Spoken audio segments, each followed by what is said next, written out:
ಪಾಕಿಸ್ತಾನ ರಾವಲ್ಪಿಂಡಿ ಅಡಿಯಾಲ ಜೈಲಿನ ಮುಂದೆ ಭಾರತದ ಪ್ರಧಾನಿ ನರೇಂದ್ರ ಮೋದಿಯ ಕೈಗೆ ಗೋಳ ತೊಡಿಸಿರುವ ಫೋಟೋವನ್ನ ಸಾಮಾಜಿಕ ಜಾಲತಾಣದಲ್ಲಿ ಹರಿಬಿಟ್ಟ ವ್ಯಕ್ತಿಯ ವಿರುದ್ಧ ಶಿವಮೊಗ್ಗದ ದೊಡ್ಡಪೇಟೆ ಪೊಲೀಸ್ ಠಾಣೆಯಲ್ಲಿ ದೂರು ದಾಖಲಾಗಿದೆ. ಮುಜಾಮಿಲ್ ಮುಜ್ ಎಂಬ ಯುವಕ ಆರ್ಎಂಎಲ್ ನಗರದ ನಿವಾಸಿಯಾಗಿದ್ದು ಎಫ್ಬಿ ಅಕೌಂಟ್ನಲ್ಲಿ ಫೋಟೋ ಹಾಕಿದ್ದಾನೆ.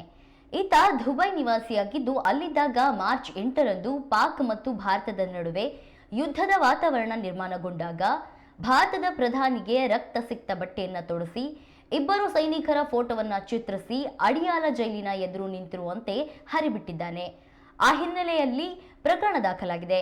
ರಾಷ್ಟ್ರದ ವಿರುದ್ಧ ಮತ್ತು ದೇಶದ ಸಾರ್ವಜನಿಕರ ಭಾವನೆಗೆ ಕೆರಳಿಸುವ ಪ್ರಕರಣ ಎಂದು ದೊಡ್ಡಪೇಟೆ ಪೊಲೀಸ್ ಠಾಣೆ ಪೊಲೀಸರು ಸುಮೋಟೋ ಕೇಸ್ ದಾಖಲಿಸಿಕೊಂಡಿದ್ದಾರೆ.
ಪಾಕಿಸ್ತಾನ ರಾವಲ್ಪಿಂಡಿಯಲ್ಲಿರುವ ಅಡಿಯಾಲ ಜೈಲಿನ ಮುಂದೆ ಭಾರತದ ಪ್ರಧಾನಿ ನರೇಂದ್ರ ಮೋದಿಯ ಕೈಗೆ ಕೋಳ ತೊಡಿಸಿರುವ ಫೋಟೋವನ್ನ ಸಾಮಾಜಿಕ ಜಾಲತಾಣದಲ್ಲಿ ಹರಿಬಿಟ್ಟ ವ್ಯಕ್ತಿಯ ವಿರುದ್ಧ ಶಿವಮೊಗ್ಗದ ದೊಡ್ಡಪೇಟೆ ಪೊಲೀಸ್ ಠಾಣೆಯಲ್ಲಿ ದೂರು ದಾಖಲಾಗಿದೆ.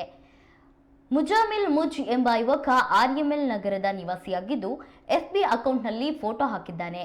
ಈತ ದುಬೈ ನಿವಾಸಿಯಾಗಿದ್ದು ಅಲ್ಲಿದ್ದಾಗ ಮಾರ್ಚ್ 8ರಂದು ಪಾಕ್ ಮತ್ತು ಭಾರತದ ನಡುವೆ ಯುದ್ಧದ ವಾತಾವರಣ ನಿರ್ಮಾಣಗೊಂಡಾಗ ಭಾರತದ ಪ್ರಧಾನಿ ರಕ್ತ ಸಿಕ್ತ ಬಟ್ಟೆಯನ್ನು ತೊಡಿಸಿ ಇಬ್ಬರು ಸೈನಿಕರ ಫೋಟೋವನ್ನ ಚಿತ್ರಿಸಿ ಅಡಿಯಾಲ ಜೈಲಿನ ಎದುರು ನಿಂತಿರುವಂತೆ ಹರಿಬಿಟ್ಟಿದ್ದಾನೆ.